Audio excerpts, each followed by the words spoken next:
Hey everybody, welcome back to the channel. I've got another great XRP update. We're also going to talk about a couple of bills that are moving through Congress about crypto in the United States. Very important. So I'm going to talk about that towards the end.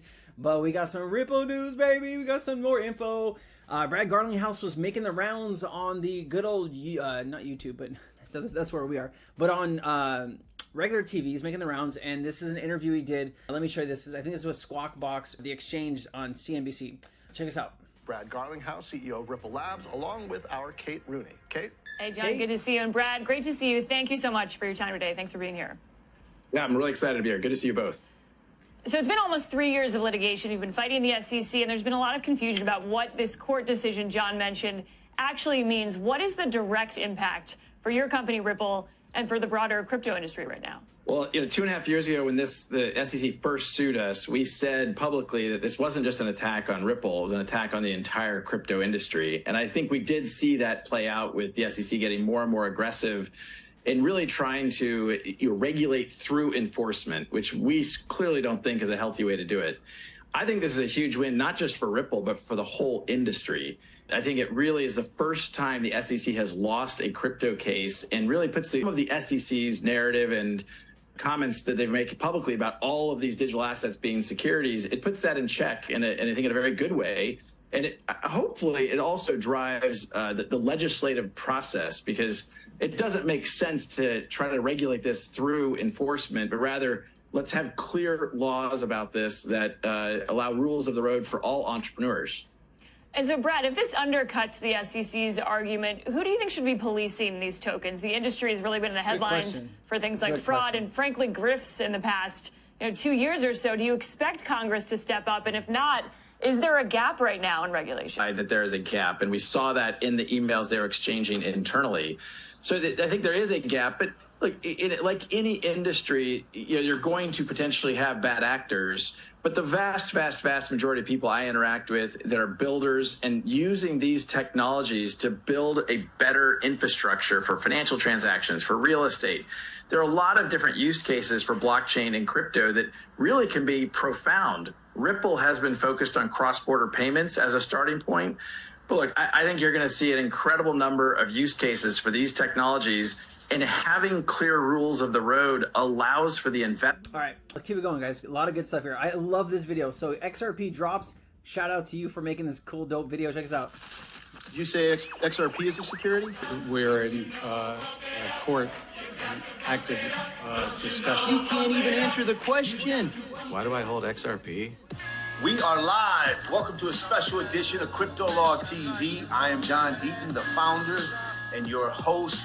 And today is arguably the best day in crypto. It's certainly the best day in crypto in the last 3 years. How you feeling? One thing that's worth noting that just happened moments ago. It of itself is not a security. Quote unquote, what a remarkable ruling that is. Also happening this morning, a district court judge in New York just delivered a huge win for Ripple in its case against the Currency called Ripple that you might hear in the banking sector. Boys and girls, ladies and gentlemen. Okay, he's out on the street walking around with the mask. I want to ask him, hey, do you go like to the movies and keep the mask on? Like, even though it's not like a Spider-Man movie, but you're just hanging out in like a love romance movie while wearing the mask? I just thought it was funny. Shout out to Mr. Man, though. He posts a lot of good stuff. Big shout out to him. XRP pumped. Why? Because that court case came to an end today. There's still a long road ahead, though. Long road ahead. We just got breaking news. We finally got a verdict from Judge Torres' guy. Ladies and gentlemen, welcome back to the channel. We have some good news. I made it. I'm one of them now, right? All right, let's keep it going, my people. Ripple. This is from Ripple. More than 90% of global finance leaders think blockchain and digital assets will significantly impact their business, finance, and society in the next 3 years. Significantly. 9 out of 10 people they're asking. Ooh. Oh, man. Saucy. All right, let's keep it going. Temenos. Congratulations, Temenos. Ripple partner. Look at this. They won eight. Look at this. Number one in core banking system for the 18th year. Damn. Number one in digital banking and channels. Number one payment rail system. Retail. Ripple. Number one risk management system with Temenos Financial Crime Mitigation. Number one Islamic Universe Core Banking. Number one in digital only banks. Number one in treasury and risk management. And number one Islamic Bank Risk Management. Congratulations to Temenos. Also, The AMMs, the automated market makers, I've been talking about that a lot on this channel, and I hope you're learning about what those are. They just had the audit come back from CerTic, and we got a 91.87 on the audit. So that is really good news. Hopefully the AMMs will roll out in the next couple months, and we are talking liquidity, baby. Liquidity! All right, and then you also have the news, right? CerTic completes comprehensive security audit of automated market makers, their XRP ledger. This really doesn't give you too much info, right? It's really kind of going through what CerTic puts up here. But guys, this is really good news. Also, new Ripple partner, Saudi British Bank, SABB, SAB, not the car that doesn't exist anymore, but the bank, launches instant cross-border transfer service, or US corridor, powered by Ripple. We want some of that gas money, baby, some of that oil money, right? Check this out. Citi themselves moves $10 trillion a day.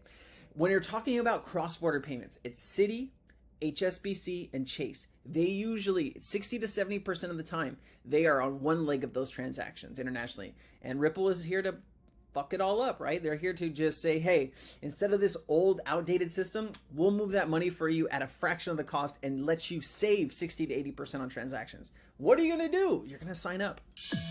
In a world where uncertainty is one of the few things you can depend on, imagine taking control of your working capital with a secure, fast, and easy-to-use digital platform that enables early invoice payments. Imagine being able to determine the optimal time and terms for receiving payments. The how is simple. Citi Dynamic Discounting is an efficient, easy-to-use, low-cost, web-based early payment solution designed to help you improve working capital by monetizing your receivables faster. With a simple registration process and no sign-on fees, you can immediately enjoy the benefits of affordable, convenient access to liquidity without impacting your company's available credit or balance sheet. As pioneers in the space, Citi Dynamic Discounting is backed up with class-leading technology and a dedicated, multilingual, comprehensive customer service available to support across various time zones. Citi Dynamic Discounting is the fastest, most effective way for you to generate the liquidity you need to grow your business. Visit the Citi Dynamic Discounting website to learn more about the registration. So guys, more and more technology is being built out. Citi is trying to do that. And then you got Larry Fink on Squawk Box again talking about cryptocurrency and Bitcoin and how they are getting an enormous amount of searches on the BlackRock website for digital assets, including Bitcoin. And I'm hoping we'll see an XRP ETF here soon from because if you look at the globe right now, the two cryptocurrencies that have regulation currently are Bitcoin and XRP, right? More and more global investors are asking us about the role of crypto. And as global investors, not me and you, right? We're small potatoes. These guys are talking about billions and billions and billions of dollars, right? Billions are about to come in the space. I said, I do believe a lot of crypto is going to be, it's an international asset. It has a differentiating value versus other asset classes, but more importantly, because it's so international, it's going to transcend any one currency and currency valuation. If you just look at the value of our dollar, how it depreciated the last two months and how much it appreciated over the last 5 years, I mean, an international crypto product can really transcend that. And that's why we believe there's great opportunities, and that's why we're seeing more and more interest. And that interest is broad-based worldwide. More and more global investors. Guys, it's getting crazy. Also, Cypress to Monocore, big shout out to you. Thank you for all the information. Let me play this for you. This is pretty saucy.